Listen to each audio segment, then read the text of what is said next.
أعوذ بالله من الشيطان اللعين الرجيم. بسم الله الرحمن الرحيم.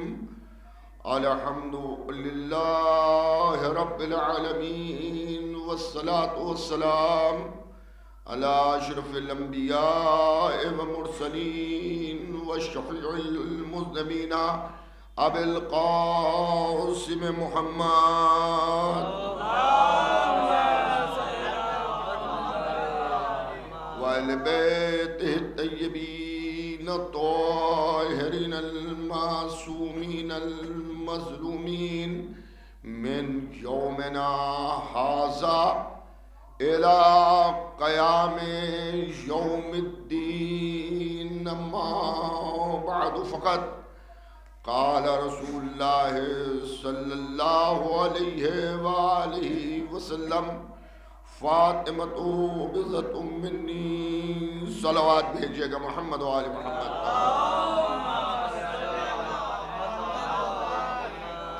حضرات، جیسا کہ آپ جانتے ہیں کہ ہر سال کی طرح سے اس سال بھی حوض علمیہ مولانا مرزا محمد عالم صاحب علی اللہ مقامہ کے مدرسے میں ایک خمسہ مجالس کا انعقاد کیا گیا ہے، جس کی آج یہ پہلی مجلس ہے، اور یہ سلسلہ انشاءاللہ 27 دسمبر تک شب میں 7 بجے جاری رہے گا، اور مختلف علماء بارگاہ صدیقہ میں نذران عقیدت پیش کریں گے. کل کی مجلس کو خطاب فرمائیں گے خطیب اہل بیت حجت الاسلام والمسلمین عالی جناب مولانا ظہیر احمد افتخاری صاحب قبلہ، اور وقت پر کل بھی انشاءاللہ مجلس شروع ہو جائے گی. جیسا کہ آپ جانتے ہیں کہ ساری دنیا شیعت میں صدیقہ طاہرہ کے شہادت کے سلسلے میں مجالس کا سلسلہ جاری ہے، اور تمام محبان اہل بیت شہزادی کونین کو اپنے اپنے انداز سے پرسہ پیش کر رہے ہیں. سوال اس بات کا ہے کہ فاطمہ زہرا ہیں کون کہ جن کی شہادت کے اوپر ہم سب بے چین ہیں، اور ان کی تاریخ شہادت پر ہم اور آپ جو ہیں وہ پرسہ پیش کرتے ہیں. جب آپ تاریخ سے پوچھیں گے اور مسلمانوں سے دریافت کریں گے تو معلوم یہ ہوگا کہ فاطمہ زہرا حضور ختمی مرتبت محمد مصطفیٰ صلی اللہ علیہ وآلہ وسلم کی اکلوتی بیٹی ہیں، اور خالی رسول کی بیٹی ہی نہیں بلکہ امیر المومنین، خلیفۃ المسلمین، امام المتقین، یعصوب الدین حضرت علی ابن ابی طالب علیہ السلام کی زوجہ بھی ہیں. اور خالی اتنا ہی نہیں بلکہ صدیقہ طاہرہ ان 2 بیٹوں کی ماں ہیں کہ جن کے لیے پیغمبر اسلام نے فرمایا جو بغیر وحی کلام نہیں کرتے ہیں کہ الحسن والحسین سید شباب اہل الجنہ. حسن حسین جنت کے جوانوں کے سردار ہیں. ان کے لیے فرمایا جو فاطمہ زہرا کے فرزند ہیں. تو بی بی زہرا کی شخصیت محتاج تعارف نہیں ہے.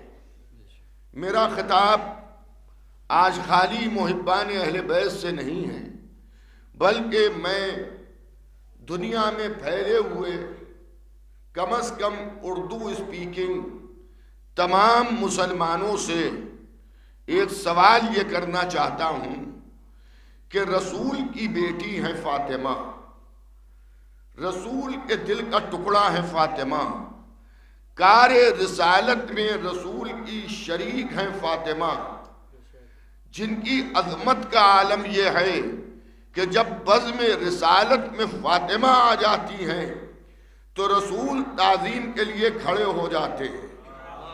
یہ عظمت صدیقہ طاہرہ ہے کہ جس نبی کی تعظیم آدم کرے، جس نبی کی تعظیم نوح کرے، یہ میری لفاظی نہیں ہے بلکہ تاریخ کی حقیقت ہے کہ جب ہمارا نبی معراج کی منزلوں پر گیا ہے تو صف انبیاء نبی کے استقبال کے لیے کھڑی تھی، اور ہر نبی ہمارے نبی کی تعظیم کر رہا تھا۔ کبھی آدم تعظیم کر رہے ہیں، کبھی نوح تعظیم کر رہے ہیں، کبھی ابراہیم تعظیم کر رہے ہیں، کبھی موسیٰ تعظیم کر رہے ہیں، کبھی حضرت عیسیٰ تعظیم کر رہے ہیں، کبھی حضرت داؤد تعظیم کر رہے ہیں، کبھی حضرت یحییٰ تعظیم کر رہے ہیں، کبھی حضرت سلیمان تعظیم کر رہے ہیں، کبھی حضرت یوسف تعظیم کر رہے ہیں، کبھی حضرت یحییٰ تعظیم کر رہے ہیں۔ تو اب ایک جملہ آپ کی سماعتوں کے حوالے میں کرنا چاہتا ہوں کہ انبیاء جس کی تعظیم کریں وہ ہوتے ہیں محمد، اور محمد جس کی تعظیم کرے وہ ہیں فاطمہ۔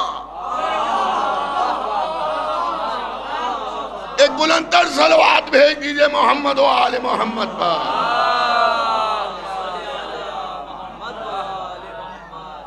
وہ ہیں فاطمہ زہرا سلام اللہ علیہا۔ تھوڑا تھوڑا سا اور آگے تشریف لے آئیے آپ تو بیٹا ادھر سمٹ جاؤ،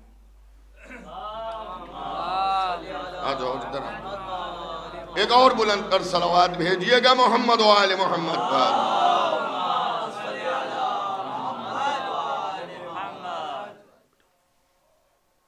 اس کو ادھر بٹھا لو بیٹا، بیچ سے راستہ کھول۔ ایک اور صلوات بھیجیے گا محمد و آل محمد پر۔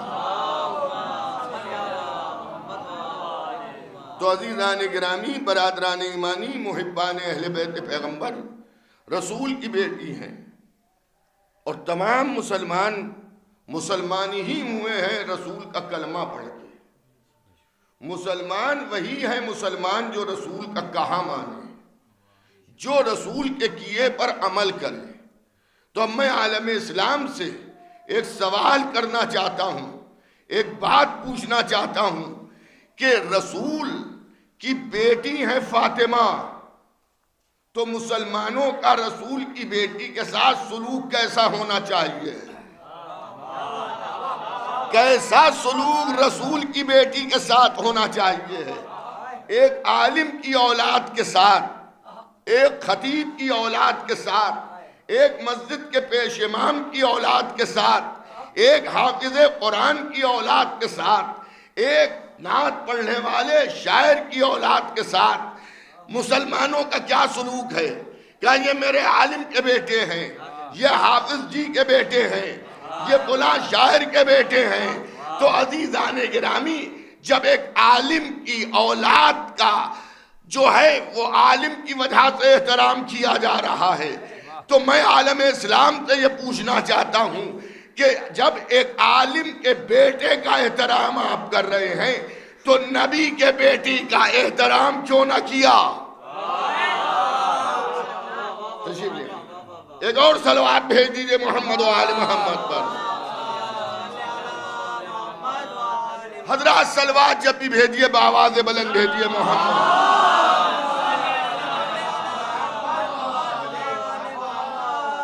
اچھا صاحب، ایک عالم ہے، اس کا احترام آپ کر رہے ہیں، اس کی اولاد کا احترام آپ کر رہے ہیں، مگر یہ ضروری نہیں ہے کہ اس عالم کی اولاد کا احترام یہودی بھی کریں، اس عالم کی اولاد کا احترام مجوسی بھی کریں، اس عالم کی اولاد کا احترام جو ہے وہ کافر بھی کریں، یہ ضروری نہیں ہے۔ لیکن کم از کم اگر آپ کا عالم ہے، جس مسلک کا بھی مسلمانوں کا عالم ہے، اس عالم کا احترام ضرور کیا جائے گا۔ تو یہ بتائیے عالم بڑا ہے یا رسول بڑے ہیں؟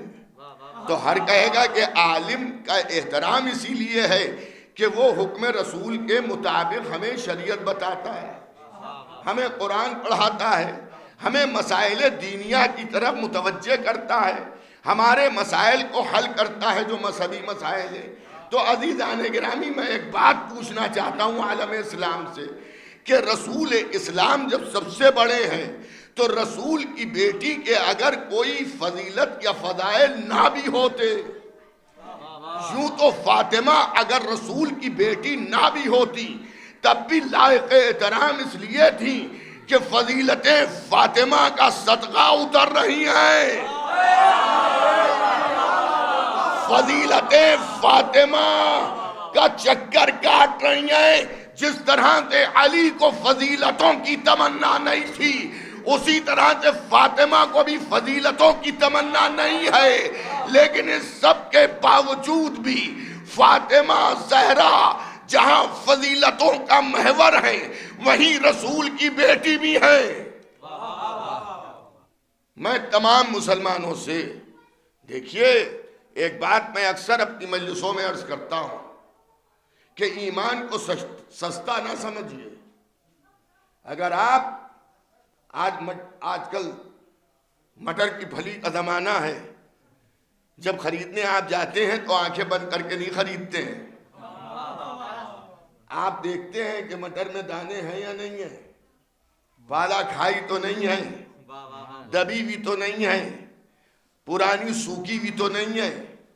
20 روپے کلو 25 روپے کلو مٹر بھی آدمی خریدتا ہے تو یہ دیکھتا ہے کہ صحیح ملے۔ تو یہ ایمان خالی سن کے کہاں سے آپ قبول کر لیتے ہیں؟ ذرا آپ اپنی سائے ستہ کو پڑھیے۔ میں محبان اہل بیت کی بات نہیں کرتا، میں عام مسلمانوں کی بات کر رہا ہوں۔ اپنی حدیثوں کی کتابوں کو پڑھیے، اور اپنی حدیثوں کی کتابوں میں یہ پڑھیے کہ فاطمہ زہرا کے لیے بغیر وحی کلام کرنے والے نبی نے کیا کیا کہا ہے۔ بی بی زہرا کے لیے بخاری کے اندر موجود ہے کہ بی بی زہرا کے لیے فرمایا کہ جو فاطمہ کو راضی رکھے گا اس نے مجھے راضی رکھا، جس نے فاطمہ کو ناراض کیا اس نے مجھے ناراض کیا۔ تو اتنی بڑی بات جب کہی گئی ہے تو اب یہ تلاش کیجئے کہ بی بی زہرا کا دل کسی نے دکھایا تو نہیں۔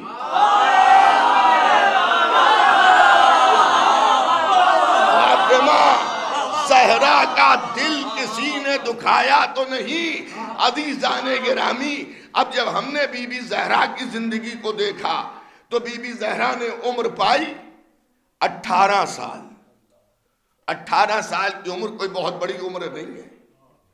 18 سال کی عمر کوئی بہت بڑی عمر نہیں کہلاتی، لیکن 18 سال کی عمر میں اگر کوئی لکڑی کا سہارا لے کے چلے تو آپ یہ ضرور سوچئے گا کہ اس کی عمر تو اتنی نہیں ہے، مگر یہ لکڑی کا سہارا لے کے کیوں چل رہے ہیں؟ 18 سال کی عمر لکڑی کا سہارا لے کے چلنے کی نہیں ہے۔ عالم اسلام تاریخ سے پوچھے، ڈھونڈے کہ رسول کی بیٹی لکڑی کا سہارا لے کے کیوں چل رہی ہے؟ رسول کی بیٹی کے گھر میں آگ کس نے لگائی؟ خالی اس پر کام نہیں چلے گا کہ شیعہ یہ کہتے ہیں، شیعہ یہ کہتے ہیں، شیعہ یہ کہتے ہیں۔ نہیں، آپ خود اپنی کتابوں میں ڈھونڈیے اور ملاحظہ فرمائیے کہ شیعہ یہ سچ کہتے ہیں یا شیعہ یہ جھوٹ کہتے ہیں۔ میں یہ نہیں کہتا کہ آپ علامہ حلی کی کتابیں پڑھیے، میں یہ نہیں کہتا کہ آپ مقدس ازبیلی کی کتابیں پڑھیے، میں یہ نہیں کہتا کہ آپ علامہ طوسی کی کتابیں پڑھیے، میں یہ نہیں کہتا کہ آپ علامہ مجلسی کی کتابیں پڑھیے۔ میں آپ کو دعوت دیتا ہوں کہ آپ اپنے علماء کی کتابوں کو پڑھیے اور اس میں تلاش کیجئے کہ جو کہتے ہیں شیعہ وہ صحیح کہتے ہیں یا غلط۔ جو شیعہ کہتے ہیں وہ صحیح کہتے ہیں یا غلط۔ فاطمہ زہرا کے گھر میں آگ لگی۔ بی بی زہرا، ابھی میں مصائب نہیں عرض کر رہا ہوں، لیکن میری طرف سے کوئی پابندی بھی نہیں ہے کہ کسی کی آنکھوں میں آنسو آ جائیں شہزادی کی مصیبتیں سن کے، تو یہ محبت کا تقاضا ہے۔ در و دیوار کے درمیان کسی ہاتھ مجروح ہوا، کون لوگ تھے کہ جنہوں نے یہ سب کیا؟ قرآن کو سر پر رکھ کے سوچئے کہ جنہوں نے یہ سب کیا کیا وہ قابل تعریف ہیں؟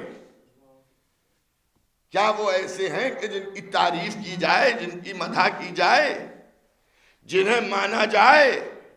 کہ صاحب رسول کے زمانے میں ایسے تھے، رسول کے زمانے میں ایسے تھے، فلاں جنگ میں گئے، فلاں غزوے میں گئے، رسول کے پہلو میں بیٹھے۔ تو میں عالم اسلام سے دوسرا سوال کرنا چاہتا ہوں، یہ بتائیے اگر کوئی شخص پوری عمر دیندار رہا ہو اور مرنے سے چند سال پہلے بے دینی کا عمل انجام دے تو کیا اس کا دین اسے کام آئے گا؟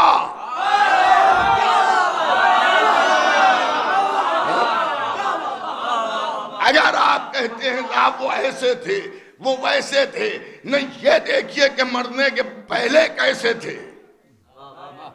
ہم نے لاکھوں سجدے کیے ہوں، لاکھوں روزے رکھے ہوں، ہزاروں مرتبہ قرآن پڑھا ہو، لیکن مرتے وقت ہم رسول کے قول کے خلاف کریں، قرآن کے خلاف عمل کریں، تو یہ عمل کیسا ہے؟ اسے آپ کیا سمجھتے ہیں؟ یہ صحیح ہے؟ آپ کہیں گے اگر مرتے وقت وہ بے دین ہو گیا تو وہ بھی بے دین ہے۔ اچھا، ایک کافر تھا، 80 سال کا بڈھا تھا، ہمیشہ اس نے بت پرستی کی، لیکن مرنے کے پہلے اس نے اسلام کا کلمہ پڑھ لیا، نماز پڑھنے لگا، روزہ رکھنے لگا، زکوٰۃ دینے لگا، خمس ادا کرنے لگا، حج بیت اللہ کرنے لگا، اجر رسالت ادا کرنے لگا، محبت اہل بیت دل میں رکھے ہوئے ہے، تب اس کے لیے شریعت کیا کہتی ہے کہ اب اس کا پچھلا زمانہ بھول جائیے، مرنے سے پہلے جو ہے اس حساب سے اللہ اس کا حساب کرے گا۔ میں یہ پوچھنا چاہتا ہوں، نبی نے کہا فاطمہ کا دل جس نے دکھایا اس نے مجھے اذیت دی، جس نے فاطمہ کو اذیت دی اس نے مجھے اذیت دی، اور جس نے مجھے اذیت دی اس نے خدا کو اذیت دی۔ تو مرنے سے پہلے وہ کون افراد تھے کہ جن کے سلام کا جواب فاطمہ نے نہیں دیا؟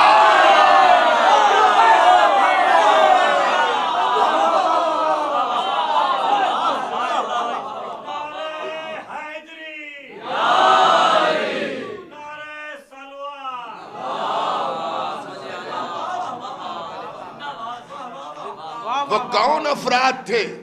میں نام لینا جانتا ہوں، میں نام لینے میں ڈرتا نہیں ہوں، لیکن عالم اسلام پھر وہیں سے میری ویڈیو کو بند کر دے گا، سنے گا نہیں۔ آپ خود تلاش کیجئے۔ آپ کہتے ہیں شیر و شکر، ارے ہمارے ہاں تو آج بھی دستور یہ ہے، ہم کسی سے پوچھیں فلاں صاحب نظر نہیں آ رہے ہیں، انہیں کہا ارے بھائی ان سے سلام و دعا ترک ہے۔ سلام و دعا کہاں پہ ترک ہوتی ہے؟ جب تعلقات بہت زیادہ بگڑ جاتے ہیں، جب تعلقات حد سے زیادہ بگڑ جاتے ہیں تو سلام اور دعا ترک ہو جاتی ہے۔ عزیزان گرامی، اب آپ ذرا غور کیجئے، فاطمہ کچھ ایسے مسلمانوں سے کہ جنہی نے بی بی زہرا کے دل کو اتنا دکھایا تھا کہ بی بی زہرا نے ان کے سلام کا جواب نہ دیا۔ تو جب رسول کی بیٹی ناراض ہے تو رسول ناراض ہے، جب رسول ناراض ہے تو خدا ناراض ہے۔ شاید یہی وجہ ہے کہ مسلمانوں کا ایک طبقہ ان حضرات کے لیے راضی اللہ کی رٹ لگائے ہے۔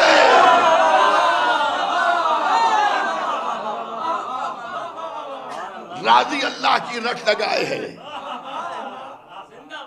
کہا اللہ راضی ہو جائے، اللہ راضی ہو جائے، اللہ راضی ہو جائے۔ اچھا، دعا کا بھی ایک مسئلہ ہے۔ دعا آپ کب مانگتے ہیں؟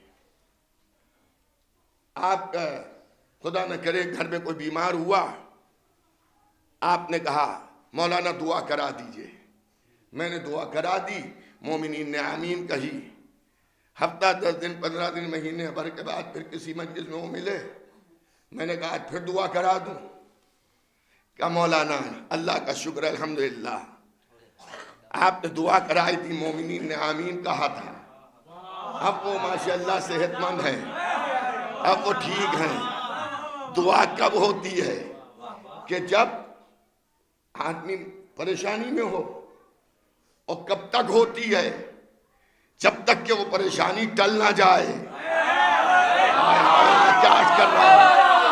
اب 1400 برس سے بعض افراد کے ناموں کے ساتھ لکھا جا رہا ہے راضی اللہ عنہ، راضی اللہ عنہ، راضی اللہ عنہ. تو عزیزان گرامی، جب 1400 برس سے آج تک اللہ ان سے راضی نہیں ہوا تو اب کبھی راضی نہیں ہونے والا.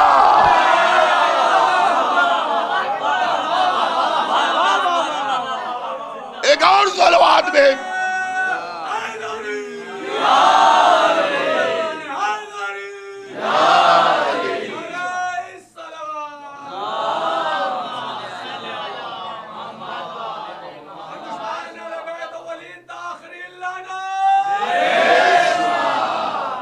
تو عزیزان گرامی، برادران ایمانی، ان افراد کو تلاش کیجئے، ان مجرموں کو گرفتار کیجئے. اور اگر غلطی سے بعض بےہودہ قسم کے افراد نے ان کی محبت کو آپ کے دل میں قائم کر دیا ہو تو ان کی محبت کو اپنے دلوں سے باہر کیجئے، نکال دیجئے. کیونکہ ان کی محبت جو ہے اہل بیت کے دشمنوں اور اہل بیت کے قاتلوں کی محبت جو ہے وہ دیمک کی طرح سے انسان کی آخرت کو کھا جاتی ہے.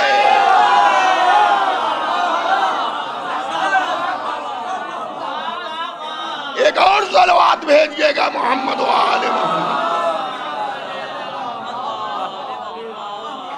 تو عزیزان گرامی، برادران ایمانی، محبان اہل بیت پیغمبر، وہ مجرم ہیں بی بی زہرا کے. بھئی دیکھیے، حوض علمیہ جامعۃ التبلیغ مولانا مرزا محمد عالم صاحب علی اللہ مقامہ کے مدرسے میں لکھنؤ میں یہ مجلس منعقد ہے. یہ ہاسٹل ہے اور اس ہاسٹل کے اندر ماشاءاللہ سے پورے ہندوستان سے طلاب آتے ہیں اور علم دین حاصل کر کے جاتے ہیں. تو کبھی کبھی آفس میں اس قسم کی شکایات بھی آتی ہیں کہ صاحب فلاں نے مثال کے طور پر میرا صابن لے گیا. ٹھیک ہے، وہ 10 20 25 روپے کی چیز ہے، لیکن اس نے شکایت کی کہ یہ میرا صابن لے گئے اور یہ میرا ٹوتھ پیسٹ لے گئے مثلاً. توجہ ہے یا نہیں ہے؟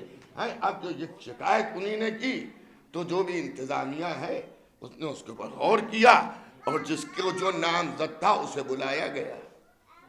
اب صاحب وہ جو مجرم آیا وہ یہ کہہ رہا ہے کہ یہ میں نے خریدا تھا، میری جاگیر ہے. توجہ کیجئے گا. اور جو جس کیا چیز ہے وہ اس نے جیب سے رسید نکالی کہ کل میں مال میں گیا تھا، دیکھیے میں نے یہ چیزیں خریدی تھی، ان میں یہ چیز بھی تھی. ہائے ہائے، توجہ ہے. جیسے دوسرے کو یہ علم ہوا کہ اگر مولانا نے، انتظامیہ نے، ذمہ داروں نے وہ پرچہ دیکھ لیا تو اس میں اس کی انٹری ملے گی، اور جب انٹری ملے گی تو مجھے سزا ملے گی. تو اس کا ایک ہمدرد آگے بڑھا. بڑھنے کے بعد اس نے وہ پرچہ کھینچا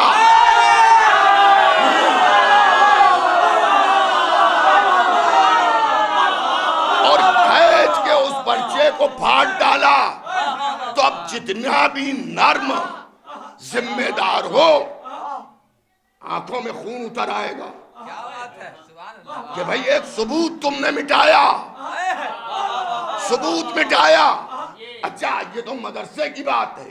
عدالت میں بھی اگر جاگیر کا کوئی جھگڑا چل رہا ہو اور کوئی اپنی جاگیر کو ثابت کرنے کے لیے کاغذات لے جائے، رجسٹری لے جائے،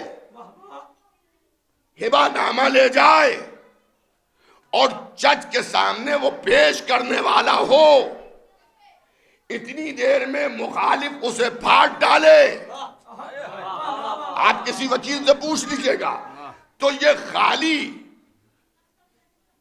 اس شخص کے جرم نہیں کیا جس کی تحریر کو پھاڑا، بلکہ عدالت کا مجرم ہوا۔ اب اس پر ڈبل کیس چلے گا، اور جج سمجھ جائے گا اتنا شاطر ہے کہ عدالت میں ایسا کر رہا ہے۔ اب ذرا توجہ کیجئے گا، فاطمہ اپنا حق فدق مانگنے کے لیے اس تحریر کو لے کے گئی جو رسول نے لکھی تھی، اور اپنے حق کو ثابت کرنے کے لیے وہ تحریر پیش کی۔ مسلمانوں میں ایک ہلڑ ہوا اور دربار میں ہلچل مچی کہ رسول کی تحریر ہے تو حق دے دیا جائے۔ جیسے ظالم کو یہ محسوس ہوا کہ لوگوں کے پریشر سے کہیں تحریر چلی نہ جائے، آگے بڑھا اور بڑھ کے اس تحریر کو پھاڑا۔ تو اب اس پر فاطمہ راضی نہیں ہوئی، کوئی بات نہیں، تحریر پھاڑ دی ہو۔ فاطمہ نے بددعا دی، اور ظاہر ہے صدیقہ کے جملے تھے تو وہ فیروز نے پورے بھی کیے۔ ہائے ہائے ہائے ہائے، حضرت فیروز کے ہاتھوں پر وہ جملے پورے ہوئے۔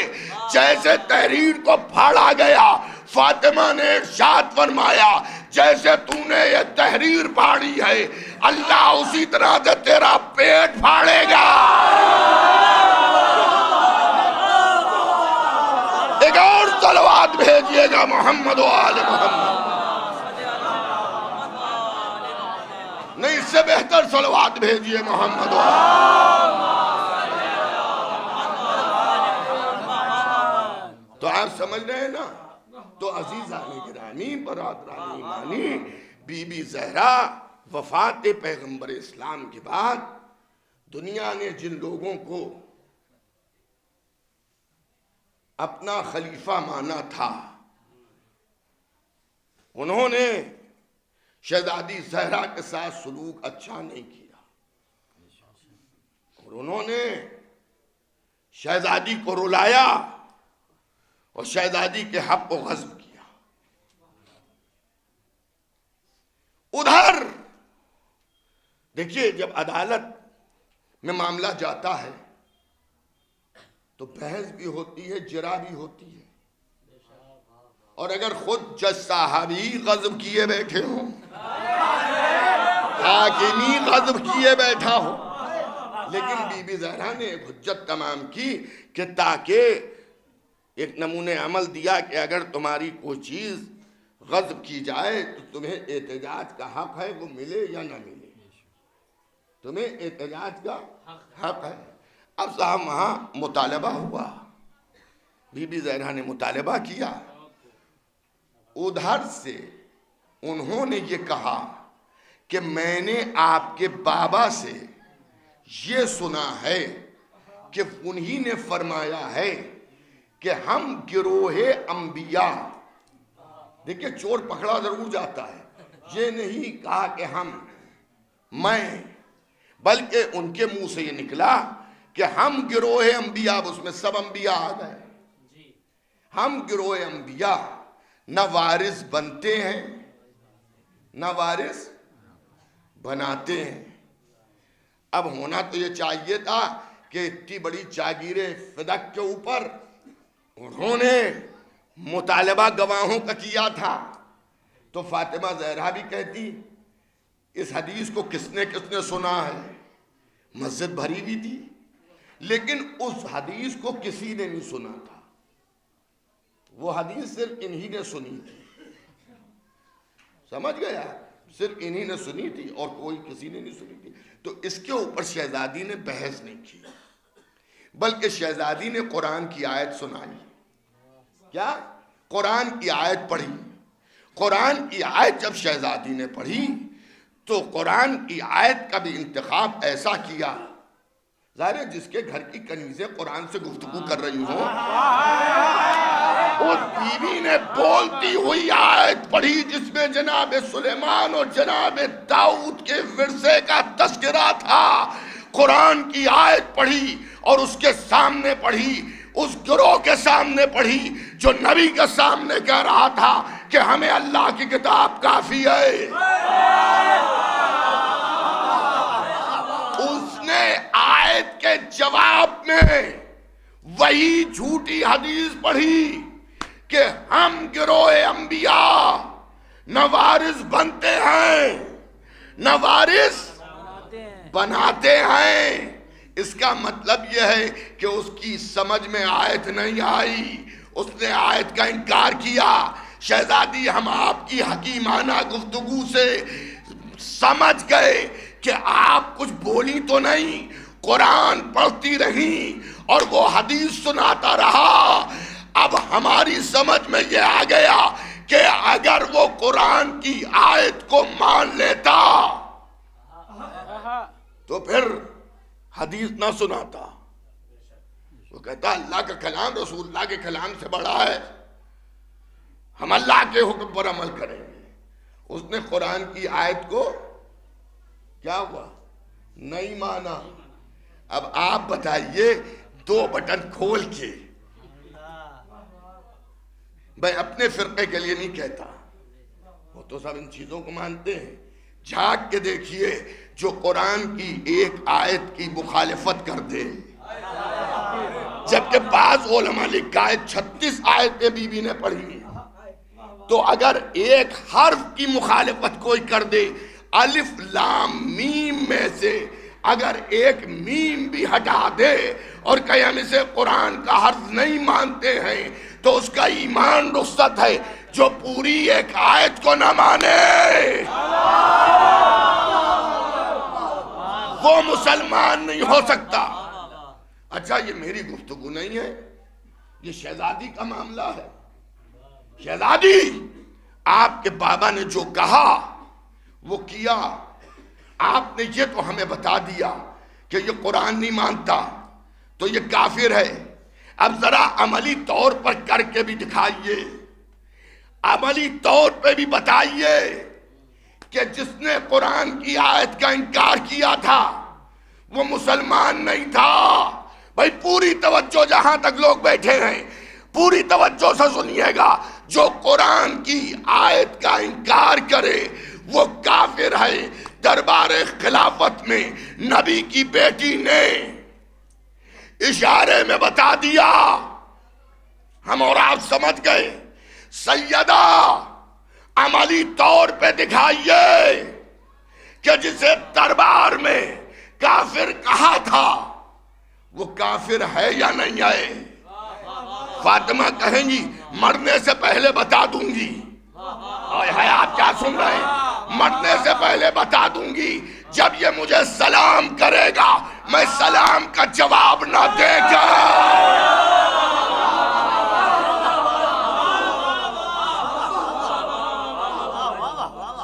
سلام کا جواب نہ دے کر میں بتا دوں گا کہ یہ کافر ہے.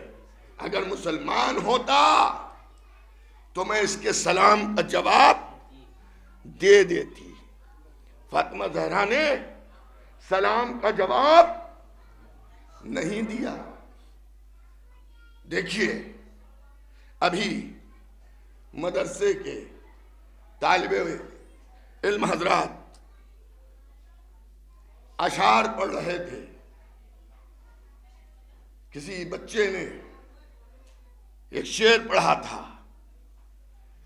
کہ ہم نے تو ہر موقع پر، شعر مجھے نہیں یاد ہے، مفہوم میں پڑھے دیتا ہوں، ہم تو ہر موقع پر عالم اسلام سے ہاتھ ملانے کے لیے اپنے ہاتھ کو بڑھائے لیتے ہیں. ہمارا دل تو اسی وقت ملے گا. یہ میرا جملہ ہے کہ جب آپ بھی ولایت علی پر یکجا ہو جائیں گے. مگر ہم ہاتھ ملانے کے لیے آگے آ جاتے ہیں. آپ کے مطالبات میں ہم بھی شریک رہتے ہیں، لیکن 100 برس ہو گئے انہدام جنت البقیع کو. عالم اسلام ہر آواز اٹھاتا ہے، یہ آواز کیوں نہیں اٹھاتا کہ تعمیر جنت البقیع ہو؟ ہم اٹھاتے ہیں، ہماری قوم اٹھاتی رہے گی، ستائے احتجاج ہم کرتے رہیں گے جب تک کہ جنت البقیع پر عالی شان روضے تعمیر نہیں ہو جائیں گے۔ عزیزان گرامی، تو عالم اسلام ذرا غور کرے، میں اس وقت 12 اماموں کی بات نہیں کر رہا ہوں، رسول کی بیٹی کی بات کر رہا ہوں، جو رسول کی 4 بیٹیاں بھی سمجھتے ہیں۔ میں ان سے پوچھتا ہوں، ان 4 میں فاطمہ تھی نہیں تھی؟ جبکہ تھیں اکلوتی بیٹی فاطمہ ہی، تعظیم ان کی جا رہی ہے۔ پوچھئے کسی سے، بالش بھر ریش مبارک، اونچا سا پیجامہ، پیشانی پر نماز کا گٹا، بغل میں قرآن حکیم، راستہ مسجد کی طرف، ان سے پوچھئے رسول کے نواسے کہے ہیں؟ وہ کہیں گے حسن و حسین۔ نواسیاں کہے ہیں؟ کہیں گے زینب و ام کلثوم۔ بیٹیاں تو بنا لی مگر نہ نواسے لا پائے نہ نواسیاں لے آئے، نہ نواسیاں لا پائے نہ نواسے لا پائے۔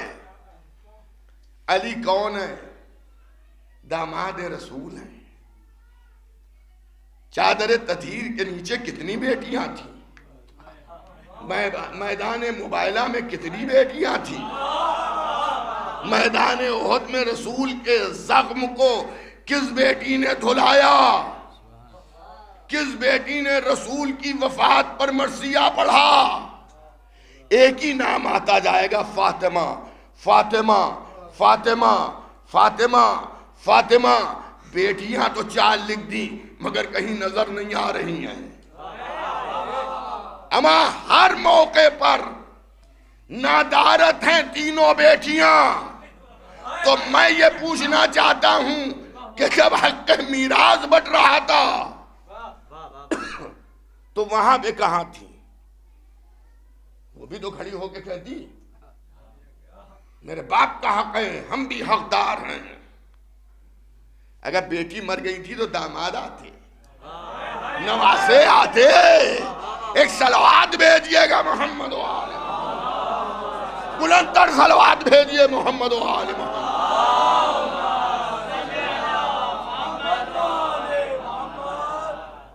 جو حضرات باہر بیٹھے ہیں ان سے بھی گزارش ہے، بلند تر صلوات بھیجئے محمد و آل محمد۔ تو عزیزان گرامی، برادران ایمانی، بس میں زیادہ دیر کچھ نہیں عرض کرنا ہے مجھے، لیکن ایک بات آپ سے پوچھ کے پھر رفت مسائل دے دیں کہ دربار ابو بکر میں فاطمہ زہرا نے جب اپنا حق مانگا تو کیا کہا انہی نے؟ ہم گروہ انبیاء نہ وارث بنتے ہیں نہ وارث بناتے ہیں۔ یہ کہا نا ان کے بقول، ہم نہیں مانتے، جھوٹی حدیث ہے، لیکن جب نبی نے کہہ دیا کہ نہ ہم وارث بنتے ہیں نہ بناتے ہیں، تو جب ابو بکر کی وفات ہوئی تو تاریخ نے ایک جملہ لکھا کہ انہیں نبی کے حجرے میں جو دفن کیا گیا تو حضرت عائشہ سے پرمیشن لی گئی، ان سے اجازت لی گئی۔ تو ان سے اجازت لینے کا سبب کیا تھا؟ میں دیکھیے یہ تاریخ میں پڑھ رہا ہوں، میں اپنی طرف سے کچھ نہیں پڑھ رہا ہوں۔ ان سے اجازت لینے کا سبب کیا تھا؟ کہ حجرہ تھا رسول کا، اور یہ تھی رسول کی زوجہ، صاحبان علم ہیں۔ یہاں فارغ طلاب بھی بیٹھے ہیں اور ایسے طلاب بھی موجود ہیں کہ جو میراث کے مسائل کو اپنے اساتذہ سے پڑھ رہے ہوں گے، اور آپ کو معلوم ہے کہ میراث کا مسئلہ کیا ہے۔ توجہ کیجئے گا، میں جو بات آپ کی خدمت میں عرض کرنا چاہ رہا ہوں اسے بہت توجہ سنیے گا۔ اگر اولاد نہ ہو اور خالی زوجہ ہو تو اس کا حق میراث الگ ہے، اور اگر اولاد ہے اس میں بھی اگر لڑکا لڑکیاں دونوں ہیں تو اس کا حق تقسیم الگ ہے، اور اگر مثلاً 2 لڑکے ہیں اور 1 لڑکی ہے تو اس کا طریقہ تقسیم کا الگ ہے، اور اگر کئی بیویاں ہوں اور اولاد بھی ہو تو اس کا حق الگ ہے۔ تو جن لوگوں نے عائشہ سے پوچھا تھا ان کا فرض بنتا تھا کہ وہ حسن حسین سے بھی پوچھتے۔ فاطمہ نہیں تھی مگر فاطمہ کے ذریعے میراث حسن حسین کو ملی۔ کذاب نہیں، بس انہی نے یس کہہ دیا۔ وہ اپنے باپ کے لیے میراث کی بات کریں تو سب مان لیں، اور رسول کی بیٹی اپنے باپ کی میراث مانگے۔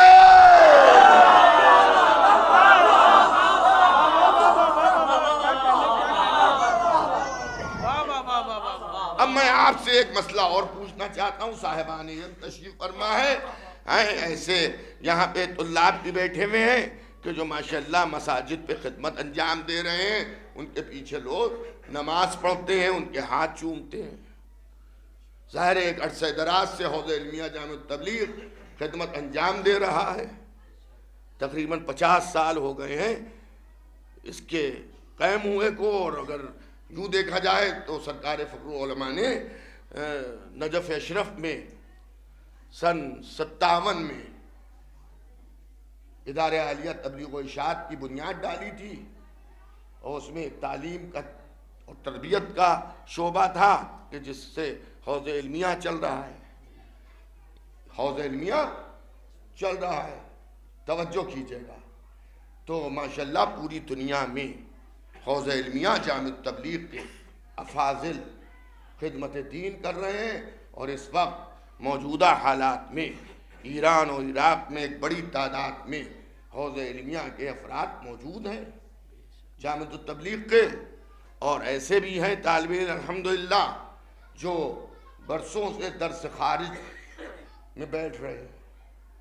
درس خارج آپ جانتے ہیں جب ساری تعلیم ختم ہو جاتی ہے تو پھر آدمی درس خارج میں جا کے بیٹھتا ہے، تو ایسے بھی ہیں کہ جو درس خارج میں بیٹھ رہے ہیں، اور یوٹیوب کے اوپر یہ مجلس جو ہے وہ لوگ دیکھ بھی رہے ہیں، اور ہمیشہ ظاہر ہے یوٹیوب کے اوپر یہ باقی رہے گی، اور ختیجہ ٹی وی کے اوپر انشاءاللہ کل اپلوڈ ہوگی، اور کل سے انشاءاللہ ختیجہ ٹی وی کے اوپر جو ہے وہ آن لائن مجلس بھی آپ حضرات انشاءاللہ سماعت فرمائیں گے۔ لیکن آج کی مجلس ختیجہ ٹی وی کے اوپر آن لائن نہیں آ رہی ہے، وہ کل اپلوڈ ہوگی۔ تو عزیزان گرامی، برادران ایمانی، محبان اہل بیت پیغمبر، میرا ایک سوال ہے سبھی سے کہ بتائیے، اگر کسی غصبی زمین پر کسی کو دفن کر دیا جائے تو یہ جائز ہے یا ناجائز ہے؟ ہائے ہائے ہائے ہائے ہائے، میں کیا پوچھ رہا ہوں؟ میں عام مسلمان کی بات کر رہا ہوں کہ اگر کسی غصبی زمین پر کسی مسلمان کو دفن کر دیا جائے تو یہ جائز ہے یا ناجائز ہے؟ ارے ہماری حکومت،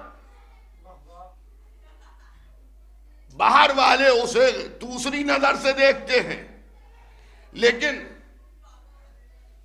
ایک مقدمہ جو کم عمر لوگ بیٹھے ہیں ان کو نہیں علم ہوگا، بنارس میں شیعوں کے قبرستان میں کچھ غیر شیعہ دفن کر دیے گئے تھے۔ مولانا کلب عابد صاحب علی اللہ مقامہ کا زمانہ تھا، حیات تھے وہ، تو حکومت ہندوستان نے حکم دیا، عدالت نے، کہ غصبی زمین پر دفن ہونی والی میتوں کو منتقل کیا جائے۔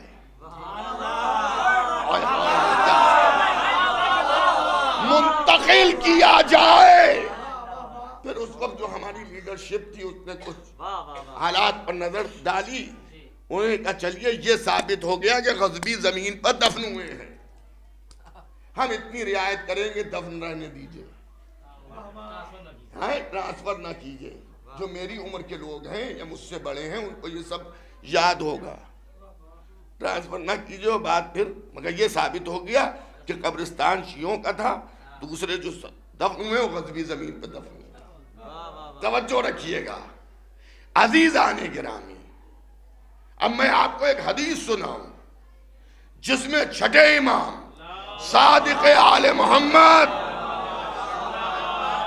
امام جعفر صادق علیہ السلام فرما رہے ہیں کہ جب غزبی زمین پر دو کو دفن کیا گیا تو دفن ہوتے ہی اللہ نے فرشتوں کو حکم دیا کہ ان کو ان کی زمین سے اکھاڑ پھینکو. ایک صلوات بھیجیے گا محمد و آل محمد پر.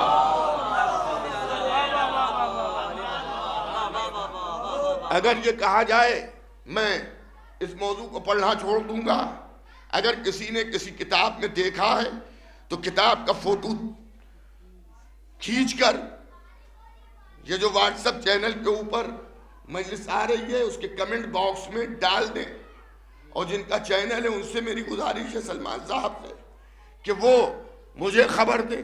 تو میں اس موضوع کو نہیں پڑھوں گا کہ جس حجرے میں جو لوگ دفن ہوئے کیا وہ حجرہ نبی نے عائشہ کو دے دیا تھا؟ کیا انہوں نے کبھی اس حجرے کو خریدا تھا؟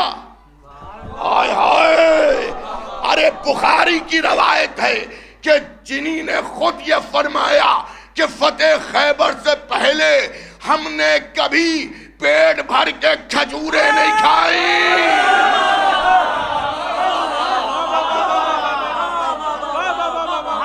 جب مالی حالات ایسے تھے تو وہ کہاں سے حجرہ خریدتی؟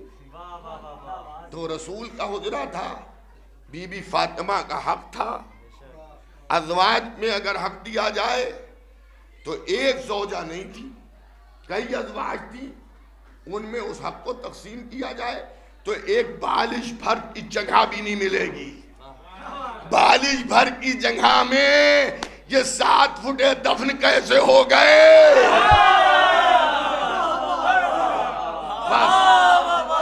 بس عزادارو، کل بھی مجلس ہوگی اور دیکھیے آپ کی تعریف سے رحمت الہی کی بوچھار بھی شروع ہو گئی، لیکن آل محمد کے چاہنے والے رحمت الہی سے گھبراتے نہیں ہیں. اب میں اگر جملوں کو بدل کے کہہ دوں تو غلط نہ ہوگا کہ امکان ہے بی بی زہرا کے ذکر کی مجالس میں آسمان بھی رو پڑا. رسول کی بیٹی کو اتنا رلایا کہ فاطمہ کہہ رہی ہیں بابا یہ مصیبتیں اگر دنوں پڑتی تو مثل رات کے تاریک ہو جاتے. ٹوٹی پسلیوں والی فاطمہ فریاد کر رہی ہے میرے بابا، لیکن مسلمان فاطمہ کو بھی رونے نہیں دے رہے ہیں.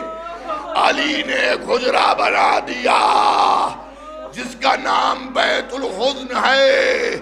فاطمہ بیت الحزن میں بیٹھ کر رو رہی ہیں، ہائے بابا.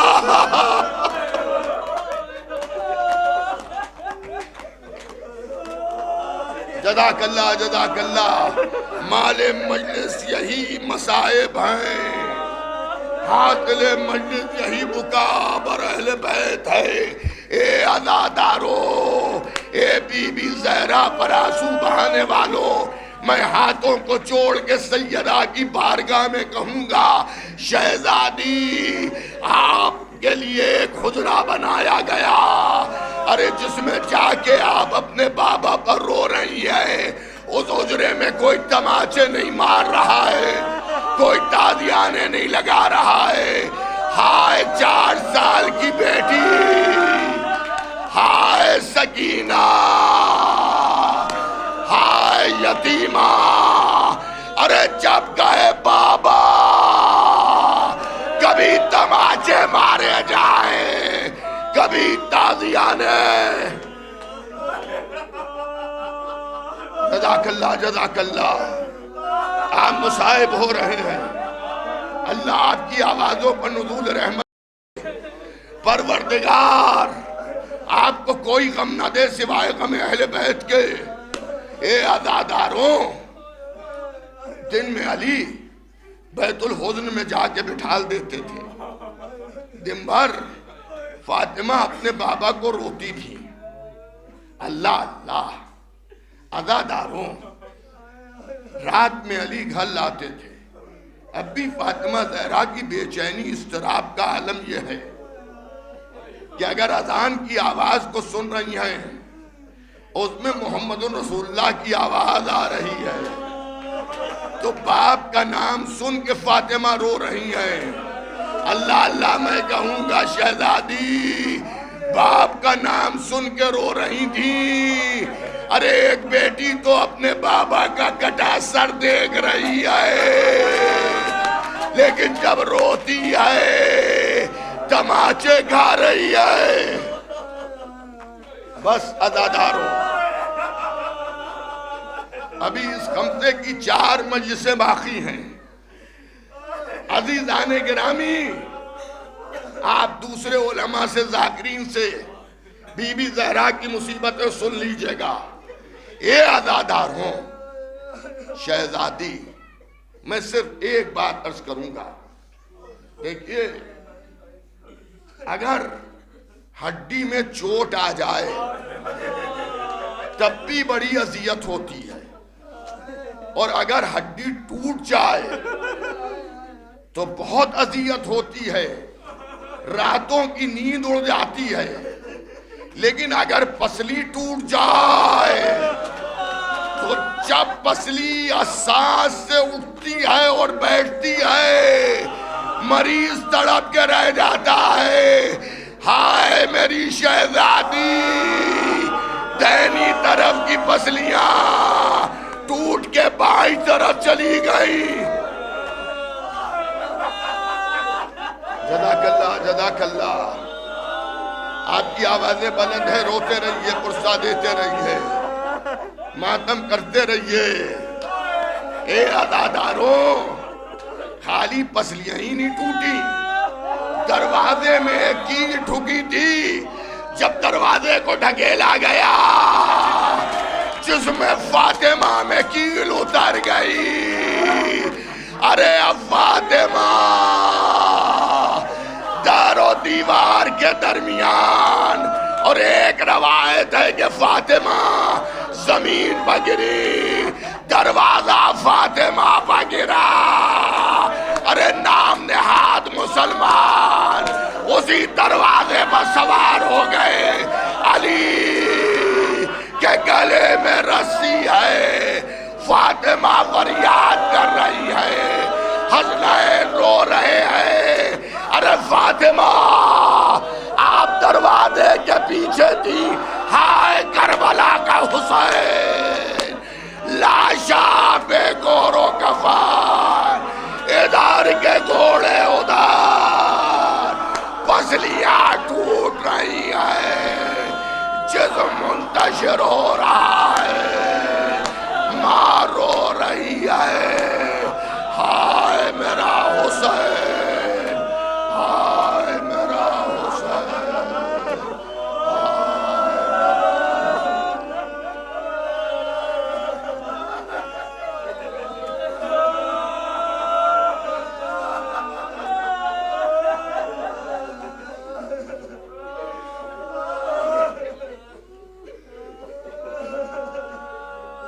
حضرات، ایک مرتبہ سورہ الحمد اور 3 مرتبہ سورہ توحید کی تلاوت فرما کر ڈاکٹر محمد حسین صاحب کے والدین مرحومین کی روح کو اصال فرما.